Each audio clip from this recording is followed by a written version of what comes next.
2012 wheat harvest here in Noble County has been very good. We've had really good harvest weather. The last few days we've had some moisture with some late starts, but overall we've had really good going, really good harvest weather and really good yields.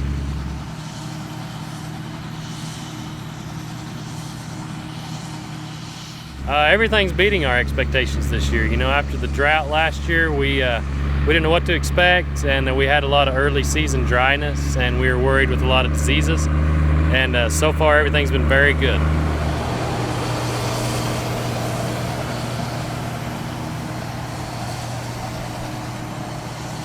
The test weights have been very good this year. We were a little concerned earlier. We felt like the hot weather had flashed our flag leaves, which helps fill the grain. So I was very concerned about test weight, but turns out that was an unwarranted concern. Test weights have been always above 60, a lot of them 63 and 4. With that, the protein's a little lower, which that comes with high test weight. Protein's running from 10 to 12. But we also, yields have been basically above 45 bushel, some in the 60s, and 50s kind of being the, mid-50s and kind of in the median. So we've had a very good year for a county whose average is 32.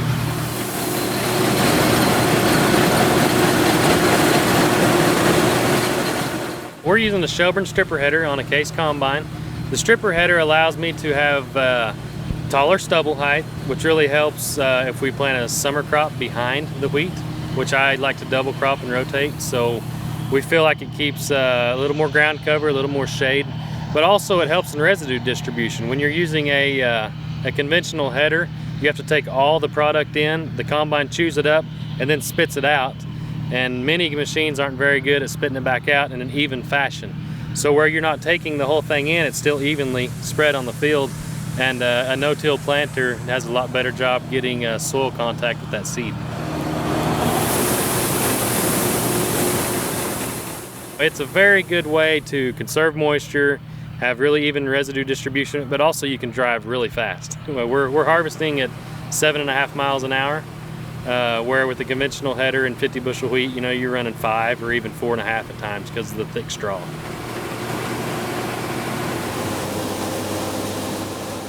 Wheat harvest has really only been going on for us about a week and a half.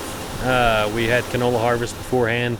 We mixed some early wheat in with the canola harvest, so it's hard to gauge, but really we've been going really strong about a week and a half. Today is June 4th, so we've had a very early harvest. We started, actually, the first wheat field we cut was May 17th, which is pretty much a record. The 28th was the earliest previous.